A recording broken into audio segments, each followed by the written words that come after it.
নমস্কাৰ, মই কৃষ্ণামণি। আপোনালোকে চাই আছে কৃষ্ণামণি এণ্ড এয়াৰ 13 ব্লগ। আজি মই আপোনালোকক দেখুৱাবলৈ চেষ্টা কৰিম মাজুলী আৰু লখিমপুৰক সংযোগ কৰা একমাত্ৰ পকী দলংখন। আৰু ভিডিঅ'টো স্কিপ নকৰাকৈ আপোনালোকে শেষলৈকে চাই থাকিব। যদি ভিডিঅ'টো ভাল পায় লাইক কৰিব, কমেণ্ট কৰিব, বন্ধুসকলৰ মাজত শ্বেয়াৰ কৰিব আৰু মোৰ চেনেলটো প্লিজ ছাবস্ক্ৰাইব কৰি দিব। এইজনী মোৰ ভণ্টি।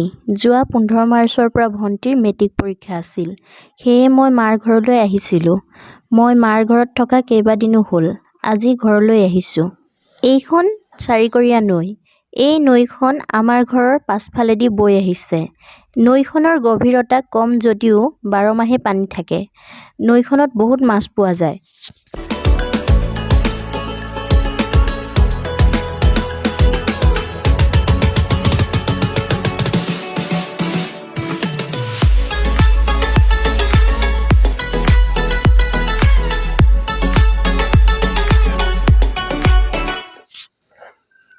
এই পথটো চাওকচোন, কিমান ধুনীয়া লাগিছে। আগতে মাৰ ঘৰলৈ আহিলে এইখিনিতে ভগা চিগা হৈ থাকে। এতিয়া পথটো মেৰামতি কৰাৰ বাবে ধুনীয়া হৈ পৰিছে।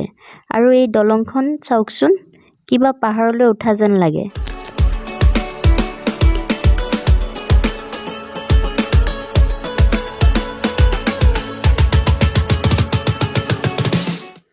আকৌ তললৈ চাওকচোন, আমি যেন পাহাৰৰ পৰা ভৈয়ামলৈহে গৈ আছোঁ।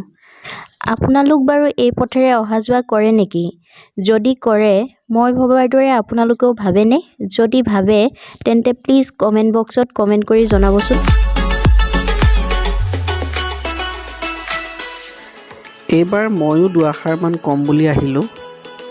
আমি যে আহি আছোঁ এই পথটোৰ এই অঞ্চলটোক কেঁকুৰি বুলি কয়।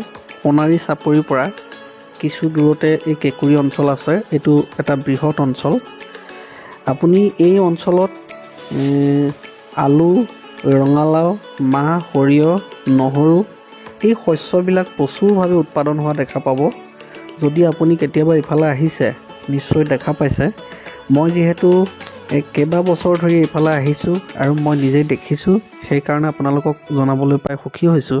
আৰু এই দলংখন ইমানেই ওখ, ইয়াৰ পৰা যদি সেই পথাৰবিলাকলৈ চাই দিয়ে কিবা এটা ভাল লাগি যায়। অৱশ্যে বাৰিষা হ'লে বেছি ভাল লাগে। এতিয়া ইয়াতে পথাৰবিলাকত একো নাই, গতিকে ইমান ভাল লগা নাই। আৰু এয়া চাওক, তললৈ একদম ক্ৰমান্বয়ে আমি তললৈ নামি গৈ আছোঁ। ইমান ভাল লাগে এই জেগাকণত। মই এইফালে আহিলে এইখিনিত অকণমান ৰ'বলৈ চেষ্টা কৰোঁ আৰু ইয়াত যিখিনি মানে সৌন্দৰ্য, এই ঠাইখনৰ যি সৌন্দৰ্য সেয়া উপভোগ কৰিবলৈ চেষ্টা কৰোঁ। আৰু আপোনালোককো সেইকাৰণে জনাইছোঁ, যদি কেতিয়াবা আপোনালোক এইফালে আহে নিশ্চয় ইয়াৰ সৌন্দৰ্য উপভোগ কৰিবলৈ পাব। আৰু আপোনালোকক এইখিনিতে জনাই থওঁ, ইয়াৰ পৰা কিছু দূৰত আমি এখন দলং পাম, পকী দলং এখন পাম। সেই দলংখনৰ নাম হৈছে খেৰকটীয়া দলং। আৰু এই দলংখনে লখিমপুৰ আৰু মাজুলীক সংযোগ কৰিছে।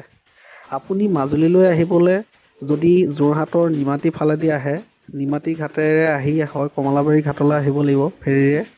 নহয় আপুনি নিমাতীৰ পৰা অফলামুখ ঘাটলৈ, নহয় দক্ষিণপাট ঘাটলৈ আহিব লাগিব। ঠিক তেনেকৈ এই ধূনাগুৰি হৈ যদি আপুনি লখিমপুৰৰ পৰা মাজুলী সোমাওঁ বুলি ভাবে, ধূনাগুৰি ঘাট পাৰ হৈ আপুনি চেলেক ঘাটত বা চেলেক অঞ্চলত উঠিব লাগিব, বালিজানত উঠিব লাগিব।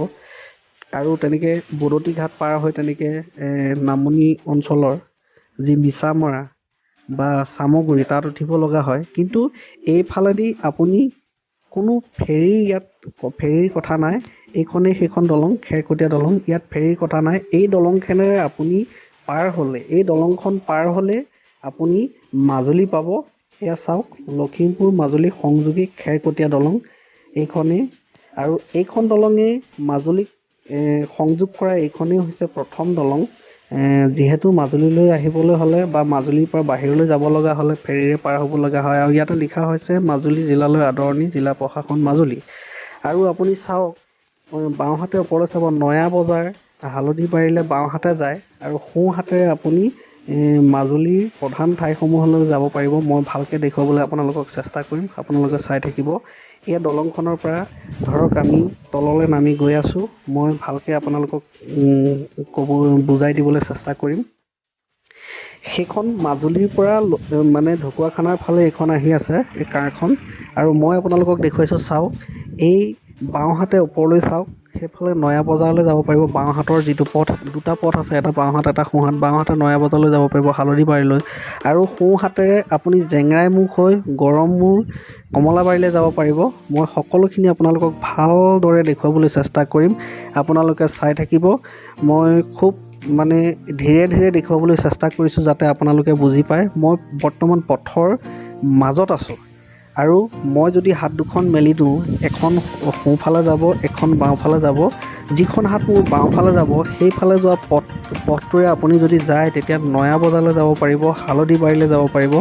আৰু সোঁহাতৰ পথেৰে আপুনি জেংৰাইমুখ হৈ আপুনি ফুলনিলৈ যাব পাৰিব, বা ৰঙাচাহী, গড়মূৰ, কমলাবাৰী এনেকৈ আপুনি যাব পাৰিব।